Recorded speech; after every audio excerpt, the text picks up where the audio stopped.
5 seconds. Start. Madam, the bill which has been moved just now has been rightly described by the Prime Minister as a non-controversial bill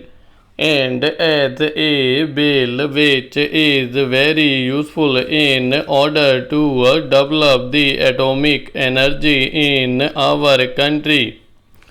The bill provides for the regulation of radioactive and other prescribed substances which are to be used, which are being handled, which might be produced and which might be imported, so that there may not be any hazards which are incidental to the handling of such substances, and adequate rules are to be made regarding them. As far as these rule-making powers are concerned, Madam, there is one aspect of it which needs some consideration, namely as far as the production of these substances in the country itself is concerned. The establishments in which these substances are going to be produced are to be governed and controlled. As far as the safety measures are concerned, and as far as the factory acts are concerned by the central government. As far as these provisions is concerned, it is desirable because these are not just ordinary factories, but these are factories that have to deal with certain substances for which special protection is necessary, and perhaps the Atomic Energy Commission is the right authority to determine what type of protection is necessary for that. At the same time, in the rule-making power which the central government has taken, precautions should be taken to see that the safety measures regarding other aspects of the matter as far as the work of the labor in these factories is concerned are also of the same standard, if not of a better standard, as those provided for in the Factories Act elsewhere. That is, attention should not be concentrated on the hazards incidental to the handling of the substances, but other amenities to which the workers are entitled in ordinary factories should also be provided for in any rules that might be made under this measure. Along with this precaution, this power is absolutely necessary, and therefore I support the same. Secondly, there is the question of acquiring certain materials which might yield useful substances that are necessary for the development of atomic energy. The idea perhaps is to get all these materials within the control of the Atomic Energy Commission because these substances are very rare and they are to be conserved. This raises the question of research and the facilities for inquiry which might be available to an ordinary citizen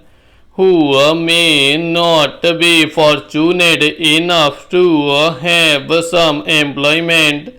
or admission into these atomic energy establishments. It is perhaps one of the conditions of modern life that any scientific research and inquiry involve dangerous implications, so that they are to be controlled and coordinated under the aegis of the government, and to that extent perhaps the freedom of inquiry might be affected. But at the same time, the history of scientific development has shown that all the worthwhile inquiries, or many of the worthwhile inquiries and inventions, have been made by people who are not easily amenable to any coordination or regulation of the type to which the government is normally accustomed, and therefore some scope has to be left for free inquiry by these geniuses in the community also. I do not know how that can be done, but perhaps one way of doing it will be disseminate as much of scientific information as is possible in the community to the largest extent, so that at least as far as the paperwork is concerned, no one is handicapped. I am just a layman, and I am not quite acquainted with the various types of developments that are going on regarding the issues connected with the development of atomic energy. But there seems to be some indication that any worthwhile jump that will now come in this particular field is likely to be on the theoretical plane, because as far as the practical aspects are concerned, we have reached a dead end, and it is not possible to go beyond that. In view of this, it is all the more necessary that as far as the theory is concerned, and as far as the basic material connected with this theory is concerned, it is disseminated to the largest possible extent in our community, so that our people may become conscious of the type of work that is going on, and of the type of work that is needed in order to make further progress in this field and various other fields in this country. Thirdly, there is the question of acquiring certain mining rights as far as the substances are concerned. Here again, it is necessary that the authority should be centralized, and obviously it would be in the hands of the central government and the Atomic Energy Commission. But again, this also raises the further question of paying adequate attention to the interests of the states that are concerned, in whose areas these mines are located.